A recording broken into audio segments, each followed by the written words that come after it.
people are very lazy. America is a land of opportunity. I don't care what anyone says. It is a land of opportunity, okay? An American degree is recognized worldwide. A Canadian degree is not, okay? Neither is a UK degree. An American degree, it's recognized almost every freaking where, come on now. And like, people here have opportunities. Let's say they're going to school, even in high school, to go for scholarships and sports teams. I didn't have that opportunity. You barely get any scholarships in Canada. You don't, it's really, really difficult. They have all the opportunity here, but everybody's such a waste. Like, you see people come out of high school and they don't want to get their own crib, their own car. They don't even want to go to school. They don't want to do shit for themselves. I know too many people who are grown that still live with their parents. Friends is like the worst thing for me. It's the worst because when I talk to somebody and it's like for a second we're vibing, I can't just go be friends with them. I can't. Because I have like a lifestyle of like an average 30-year-old right now. Like, I'm not saying I'm rich, but I definitely am very, very stable, way more than anyone my age. Like, I know people who are 10 years older than me that aren't even stable in life and still struggling. I don't struggle, thank God. So it's just like, you can't make friends with just anybody. You can't just have anyone over to your house. And like, there's so many like youngsters or just people who want to like get around me, be my friend. But like, I learned that you can't do that. You just can't do that. It doesn't work because you must have a circle within your tax bracket, because we're not finna go out and like, I have to spend all my money, or now I'm not into going outside and partying. We're going out the country.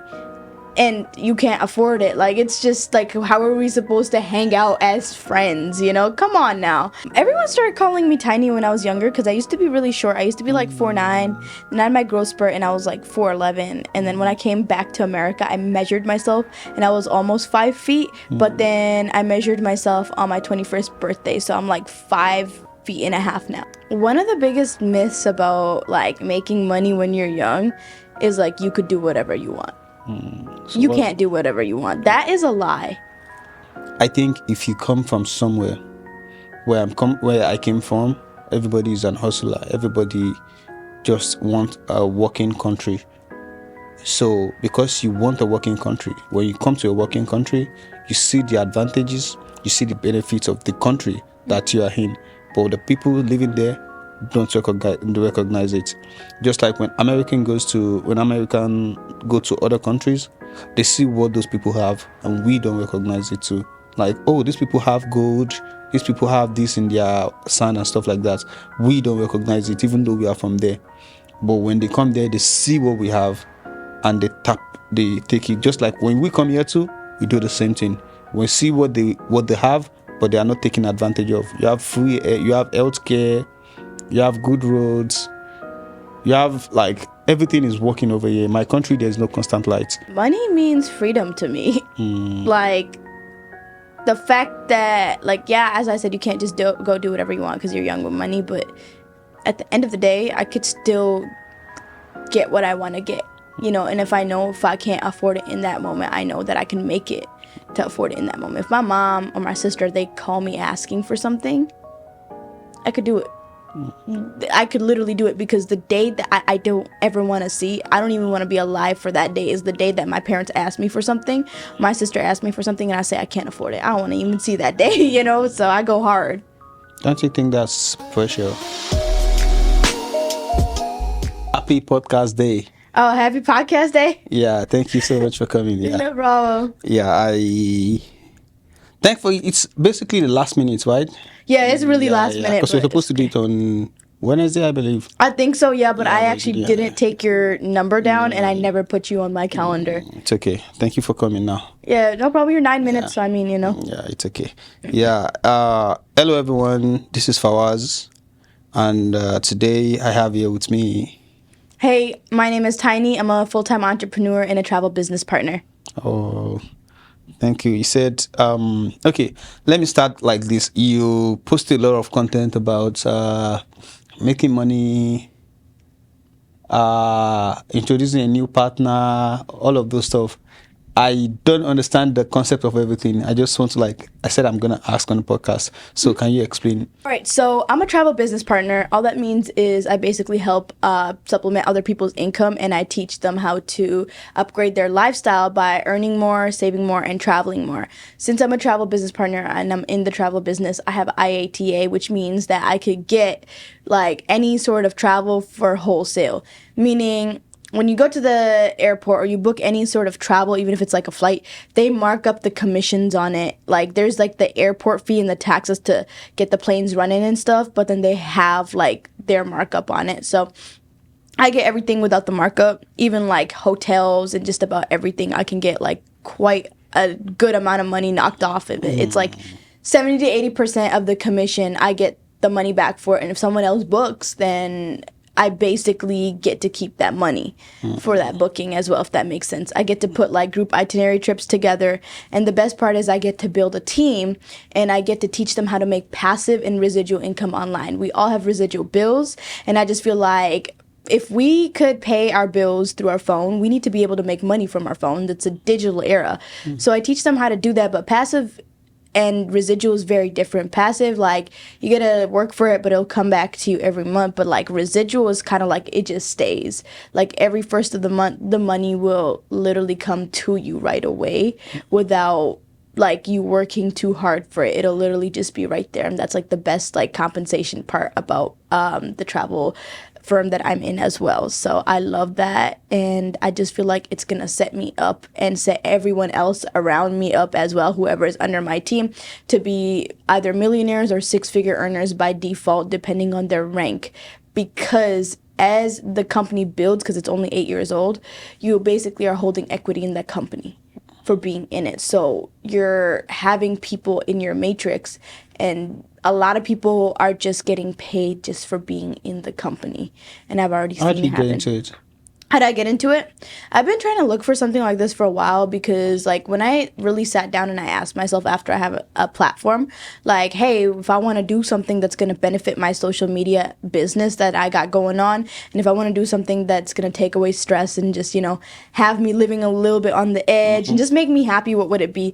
And the answer to that was travel. Now, I didn't know how to like do that without becoming like a flight attendant or pilot. And I didn't want to do that because I didn't want to be like on somebody else's time and hours, them slave me. I wasn't trying to do all that. So I was like, okay, how can I make this happen? I started doing research, and I was like looking at becoming a travel agent at first. Then I came across like being in the travel business, building your own agency and stuff like that. I was like, oh, this is cool. And then I looked at like becoming a travel influencer. I was like, oh, this is cool.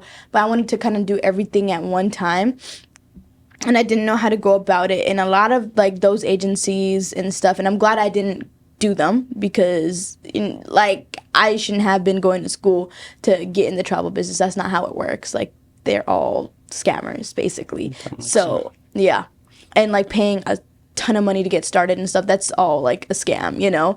So I was like, okay, well, how am I gonna do this? Plus they weren't even gonna take me because I was like under 21, and they want people who are like serious. So I guess 21's like kind of like the little like threshold. So I met this girl, Michelle, actually a business that I content create for at the Aesthetic Wellness Med Spa. And she was the makeup artist there, and I was helping them create the content. And me and her hit it off right on the bat right away. And we're like talking and networking. She's like, "What do you do?" I was like, "Oh, you know, I'm a full-time entrepreneur, and I sell ebooks for a living. What about you?" She's like, "Oh, I'm in digital marketing." I'm like, "We're both in digital marketing, basically." Then I was like, "Oh, we could teach each other some stuff, because technology is like always gonna evolve. So you always need to learn. You know, it's better to have that sort of network." So eventually she ended up inviting me out to a business event of hers. And now I don't go outside. I love my house. You know, I'm kind of antisocial unless I have to be social. But she invited me out, and it seemed really cool. And I was hopping on a flight like literally the next day. And it was my 21st birthday the next day as well. So I met her like literally a day before my 21st birthday. So how old are you now? I'm 21. Oh, okay. So when are you turning 22? January. Oh, okay. Oh, okay. So you've been Yeah, I just for turned 4 months. 21. That makes sense. Where are you from, actually? I'm Pakistani and Iraqi. Oh, I thought you were Saudi Arabia. Oh, really? Yeah. I thought you were from Saudi Arabia. Oh, wow. Yeah. So Pakistan, is that close to India? Yeah, it is. It used Yeah, to I be used to one. work with some Indian people back then. They used to say some people from some part of somewhere. So I don't know how they really say it, but do you speak Arabic? I used to be able to speak Arabic. Now I can understand sometimes. My mom speaks more than me. It's just because that was like the least used language in our household. But I'm fluent in like 4 other. What languages are that? I could speak Urdu. I could read and write Urdu fluently. And then Hindi, I can't read and write it, but I could speak. Punjabi, I can understand and respond back as well. So English. in English, yeah, of course. You said something earlier about your ex-fiancé. Yeah. What age was that? So we had known each other since we were like, I was 18, and I had just moved to this country. We met in Chicago. And I had like a girlfriend when I was like 19, and then I broke up with her. I was still 19, but like right before my birthday. And like he was kind of involved in that situation too, and he seen what happened. And then initially we just got together and just like never separated. But I like recently cut everything off. Like I was like, we are not going to be together end of like 2023, because I was like, you're not about to go into 2024 with me. This is not going to work. And then we officially went our separate ways like January, like right before I met my business partner who brought me into the business. We went separate ways, and I was just like, thank God. Your life sounds like something fun is always happening. Oh my God, Is yes. always happening. Oh my God, yes. Yeah, I love that. I love to see that because the more fun your life is, the more you want to keep living. You don't have to think of Yeah. something and stuff like that. I think the last 2 relationships really like smacked me in the face to the point where it just made me like, oh God, I don't know if I'll do this again for a long time. Yeah, I think it's good to go through all that when you're young, because when you go through all of that when you're young, you get to know what you Yeah. want and what you should repeat and what not to repeat. So Exactly, yeah, I think it makes sense if you go through that when you're young. Yeah. What are the biggest myth? You know what myth is, right? Yeah. MYTH. About when you're young and you say you're making money. What are the biggest myths that you... One of the biggest myths about like making money when you're young is like you could do whatever you want. So You can't do whatever you want. That is a lie. You can't do whatever you... No, that is a lie. For example, other 21-year-olds, you know what they get to go do outside right now? They get to go party, they get to go chill with their friends, maybe like go to a college dorm, live with their parents, stuff like that. They actually get to do whatever they want. At the most, they'll be in school, like at the most, or maybe have like a little job on the side, and they'll get to go do whatever that they want to do. We young entrepreneurs cannot do that, because we have to self-discipline ourselves. I have to be in bed by a certain time. Friends is like the worst thing for me. It's the worst, because when I talk to somebody and it's like for a second we're vibing, I can't just go be friends with them. I can't, because I have like a lifestyle of like an average 30-year-old right now. Like, I'm not saying I'm rich, but I definitely am very, very stable, way more than anyone my age. Like, I know people who are 10 years older than me that aren't even stable in life and still struggling. I don't struggle, thank God. So it's just like, you can't make friends with just anybody. You can't just have anyone over to your house. And like, there's so many like youngsters or just people who want to like get around me, be my friend. But like, I learned that you can't do that. You just can't do that. It doesn't work, because you must have a circle within your tax bracket, because we're not finna go out and like, I have to spend all my money. Or now I'm not into going outside and partying. We're going out the country, and you can't afford it. Like, it's just like, how are we supposed to hang out as friends? Come on now. And then it's also like, you have to be careful. Like, I can't drink alcohol, because if I start drinking with the amount of pressures and stress that I have in my life, there's a chance that I might not put down the bottle, and I have to rely on myself. So there's like no other guidance that I have except myself, I can't go experiment with drugs and stuff, because I could throw my whole career off, and I don't have parents or nobody to tell me, oh, no, because my parents in a whole different country. They don't know, They only know what they see and what I tell them, So it's kind of like, I'll be going through the worst, but I live alone and no one would know about it. So there's also that. I don't get to just go out late night because I'm also a female, and since I live alone, I'm not gonna deal with stalkers. I'm not gonna be dealing with going back. So you really just cannot just go ahead and be like, oh yeah, I got money, let me go do what I want. It don't work like that. Now you can't make certain friends. You can't just go interact with whoever you want. You can't just talk to everybody on social media. You can't just, even wearing what you want, you can't just, like, as a woman, I mean, it's self-explanatory, this, but you just can't go outside wearing whatever you want at whatever time of the night, because those girls, they still have somebody looking after them. Like, someone like me, I will lose everything that I have. You know, if something happens, like, I could lose everything that I have. So I just, you can't do what you want. You have to watch yourself. I was in your shoe also. I stopped living with my dad, I think around 18 or maybe 19. I can't really remember the age. So I do a lot of things myself. Like, I don't have someone to call, be like, hey, someone that understands what I'm going through. Just like what you said earlier about some people, they are your age, but you're not in the same bracket. Yeah. So I do have a lot of people my age that I can talk to, but we kind of, our life is different. Yeah. So I'm into business, they're not. I'm into, like, what I do, they're not. I'm in this country, they're not. So if I'm telling them this is what I am going through in this country, their best suggestion is, why don't you come back home? So that doesn't even relate to, that's not what I'm thinking of. I'm thinking of a solution, not that kind of solution. So yeah, I have to, like, guide myself the best way I can, like, move to, like, do a lot of stuff myself, and I have to discipline myself with some things too. So I kind of relate to what you are saying. So the topic for today, for the podcast, is called money. So we are going to talk about money as an entrepreneur in the, like, as in our personal life. What does money mean to you? Money means freedom to me. Like, the fact that, like, yeah, as I said, you can't just go do whatever you want because you're young with money, but at the end of the day, I could still get what I want to get, you know. And if I can't afford it in that moment, I know that I can make it to afford it in that moment. If my mom or my sister, they call me asking for something, I could do it. I could literally do it, because the day that I don't ever want to see, I don't even want to be alive for that day, is the day that my parents ask me for something, my sister asked me for something, and I say I can't afford it. I don't want to even see that day, you know. So I go hard. Don't you think that's pressure? It's healthy pressure. It's healthy pressure. That makes sense. That makes sense.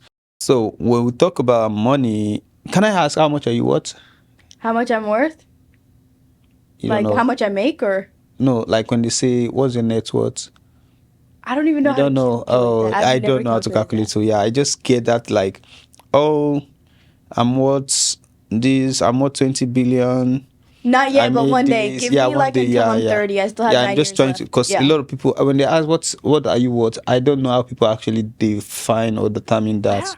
I've never understood that. Yeah. I Like, just, I when made people are like, 150. what's your net worth? Are you calculating, like, what you've made your whole life? Or are you calculating, like, what assets you got? I Yeah, don't understand. I think assets, like, what you have matters, and what you, like, what you're worth. Like, oh, I live in this kind of place, I have this kind of car, I have this amount in the bank, I have this coming in every year. I don't know how to calculate, but that's just me guessing. I Okay, always so try to ask. materials, that's kind of like, Yeah, because I always, I don't know, with the material stuff. Look, I know, like, people who were dead broke, car about to be repossessed, driving a Benz, you know, or people with, like, Benz and CPNs, you know. It's not really, like, the car is the most materialistic thing ever, which is why, like, I would never own another car. I made the stupid mistake of owning. You know, I've had 3 cars by now, but, like, even my car right now, I'm selling it. But I just couldn't get another car till November to February because of my insurance rate. It'll be $1,000 a month for my insurance.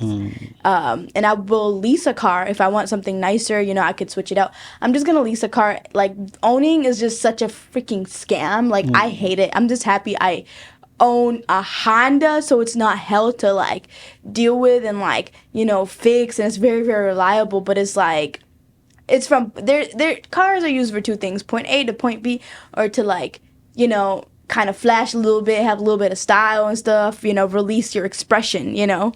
And that's what I want to do now, because now I know how to drive properly. I had to learn by myself, so I will get a better car, but I have to make sure those like things off my driving record fall off first, because, you know, I was a young driver and I had to learn by myself. So I also was in Chicago, so I had accidents on my record, you know. Here it's so chill, it's Texas, but over there, no, everybody's car has dents on it, you know. So it wasn't just me, it was everybody's driving over there. But I guess that cost me right now. But I just feel like owning anything like as an asset is kind of just like nah, because I was in real estate too at one point. I was just like reading into it, and it just makes me not want to buy a house either. Like, I don't want to, once I sell this car, or I might like keep it for backup, it's just like, yeah, I'd rather just like rent everything as I go, you know? Yeah, I understand. I have a friend told me something like, I think 2 days ago or so. They were saying the I think Indian, that they don't buy anything, they only rent. The rent, when they're done with it, they return.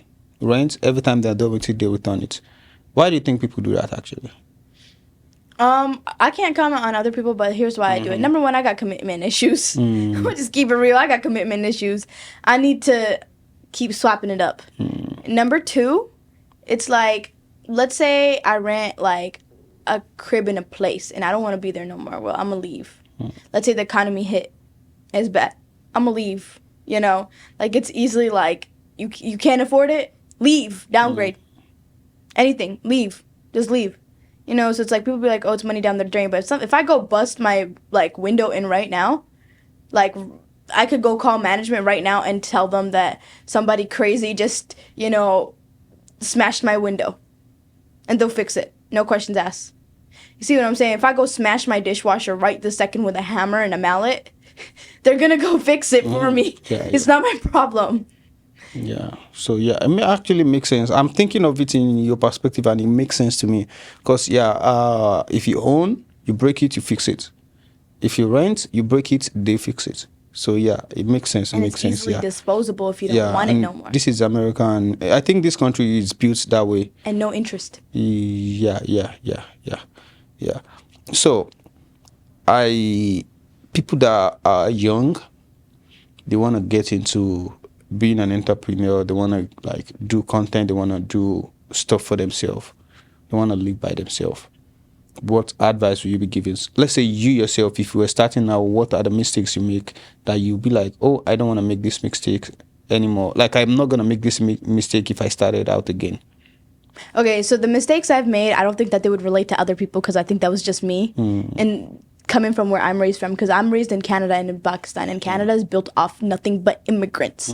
Over here, it's not just built off of immigrants. You have like actual like people who've been in America for generations. It's not like that over there. Everybody is an immigrant or has immigrant parents. Like, it doesn't work like that. So our mindset is very different. The way we think, the way we do stuff is very, very different. Like, America is a culture shock from Canada and Pakistan and any other Middle Eastern countries. So me, when I got here, I was treating people like we treat people back home.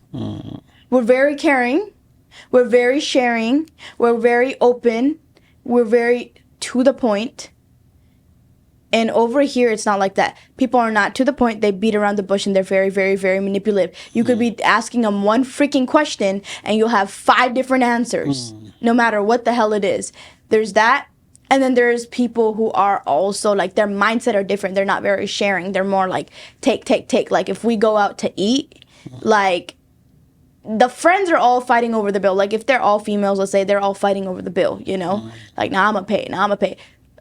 Americans will be fighting over who actually gonna pay the bill. You feel me? If I, as a woman, am sitting beside any man, like, automatically, my finances do not freaking matter. I could literally hand him $5, and he'll be like, what the hell? What the hell is this? You know, he'd be like, don't give me that shit. You know, like, they don't want you to touch nothing, pay for nothing. No, in my culture, you know, and even in Canada, like, you don't, over here, you can buy a man a coffee, and they'll take it without you convincing them. Like, You know what would happen in my country if I went and I tried to get a guy a bottle of water? He's gonna question it 10 million times, and I have to beg him to take the water. Like, even like our employees over there who worked for us, if my dad didn't give them something, like if it was like even water or something because it was hot, and I went to give it to them, or my mom did, they'd be like, no, I'm good, I'm okay. And you have to be like, take the damn water. It's 130 freaking degrees. Take the water, please. Yeah, You see what I'm saying? The self-respect over there, the ego. Yeah. The dominance over here is just, and mind you, people are very lazy. America's a land of opportunity. I don't care what anyone says. It is a land of opportunity, okay? An American degree is recognized worldwide. A Canadian degree is not, okay?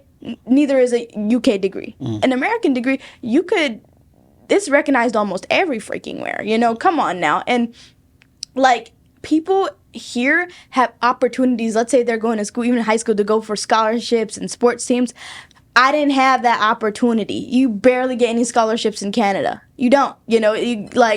It's really, really difficult. They have all the opportunity here, but everybody's such a waste. Like, you see people come out of high school and they don't want to get their own crib, their own car. They don't even want to go to school. They don't want to do shit for themselves. I know too many people who are grown that still live with their parents. Or maybe roommates. Like, after a certain age, you should not have roommates. Like, you are old as hell. You ain't got a car. You don't know how to drive. I didn't know how to drive when I came to this country. I had to learn because I wasn't gonna be one of those. Like, they teach you to drive in school here. They didn't teach me in school. Like, what are you complaining for? You have it handed to you on a silver platter, and since they get it, they take it for advantage, and they're just like, yeah, I don't want to do it. Screw school, or I'm not gonna get a job. Like, but because a job, it's like, I get it. Like, if you're grown and like you have to work minimum wage, it's not paying nothing, and you rather do something else. I get it. But like, as somebody who still lives with if they were living with their parents and they're making $2,000 a month, that's good for somebody who doesn't pay no freaking bills. Yeah.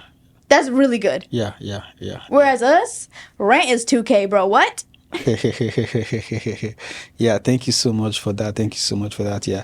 So I think the culture shock thing, it happens to everyone, right? So, but what I'm gonna comment on based on what you said was that I think if you come from somewhere where I came from, everybody is an hustler. Everybody just wants a working country. So because you want a working country, when you come to a working country, you see the advantages, you see the benefits of the country that you are in. But the people living there don't recognize it. Just like when American go to other countries, they see what those people have, and we don't recognize it too. Like, oh, these people have gold, these people have this in their sand and stuff like that. We don't recognize it, even though we are from there. But when they come there, they see what we have, and they take it. Just like when we come here too, we do the same thing. We see what they have, but they are not taking advantage of. You have free air, you have healthcare, you have good roads, you have like everything is working over here. In my country, there's no constant light. Yes, exactly. I know. So when there's light, we're always getting excited. Yes, like I would have to download stuff on my the one laptop that would barely work. Like, oh my God, there was times I didn't have running water. There was times I didn't have electricity for God knows how long. Like, when we see electricity over there, we're all screaming happy, yeah. Bro, I didn't even have a washer and dryer.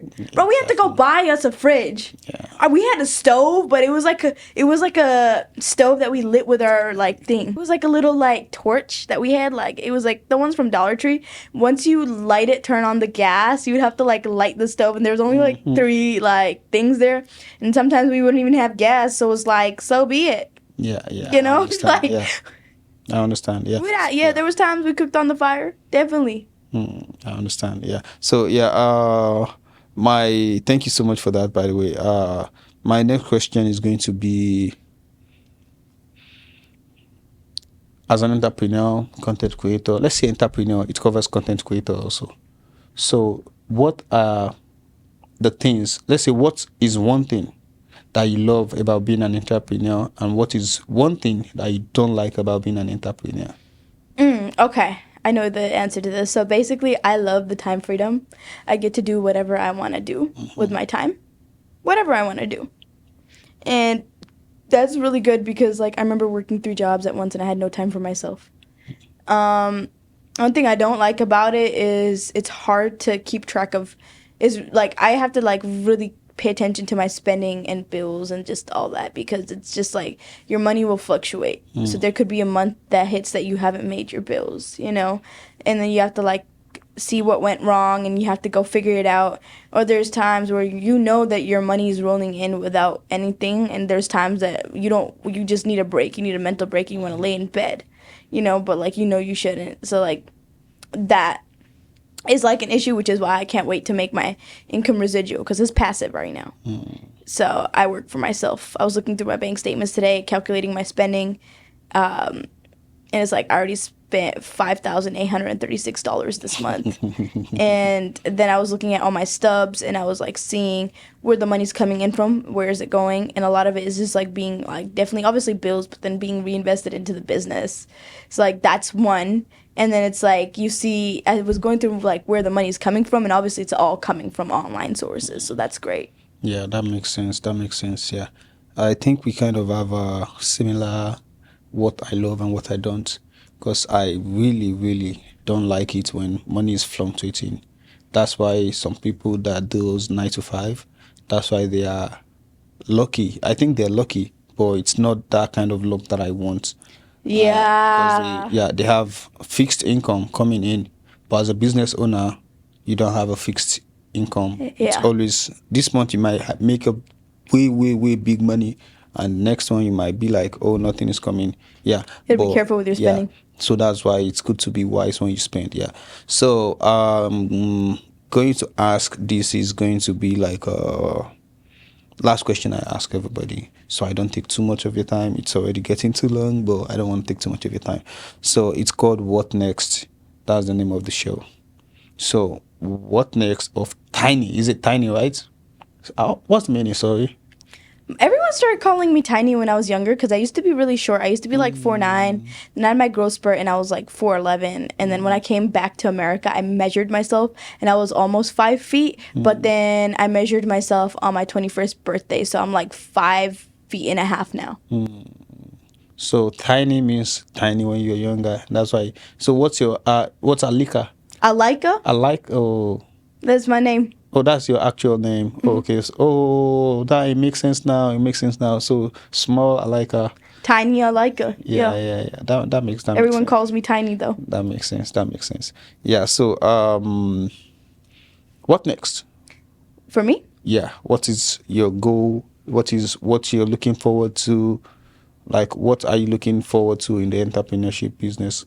So right now I'm working really, really hard on my travel business and it's expanding like crazy. And I decided the one fulfillment I have in life is helping other people.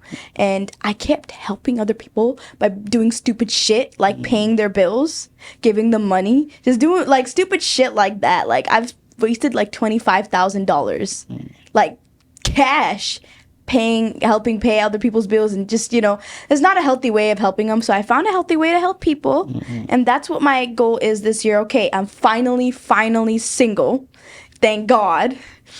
I'm worried about myself, but how I turned it into like a way, like I was like, how can I help people but make money from helping people so I could eat too and then help them make money. So I figured out how to do that, and I ended up like literally launching 2 businesses this year, and I'm so proud of myself for that. And I have a whole marketing agency that's like also taking some time off my hands by helping me with one of my businesses. It's the ebooks that I teach people how to go viral on social media, how to make money online. It's also for the youngsters because I teach them how to successfully move out of their parents' house, do their taxes, get an LLC, start their business, stuff like that. And then people who want to start a business but don't even know what to do, I put them in the social media and travel business right away, because all I need is my cell phone. Like I really just need my cell phone, and I just need a couple hours a day. And like it's good for people who are like, I wouldn't say lazy, but like don't want to put in too much labor, and just want to be on their phone, just on whatever time that they want, So it's really good for like people that want to make some really fast money And honestly, I made decent money this month for a business that's starting up from scratch. It's decent what I made. So I was just like, okay, that's really cool. And then there's like multiple streams of income in that. So my goal is to work on my business more and expand it back to what I was making through a different business before, but I just want to be able to scale my income to, I would say, 30K a month in the next 2 years, 2 to 4 years. I need 30K a month, so I'm going to make sure that I make it happen because I don't see nothing else except that. So congratulations to you on the business is just launched, and I'm so happy for you. At a very young age, you're doing a lot of stuff. A lot of people want to do. Some people are still trying to figure it out, and you look like you already figured it out. So I'm so happy for you, and congratulations to you once again. I'm happy when I hear about successes of others. It makes me happy and make me more motivated to do stuff for myself also.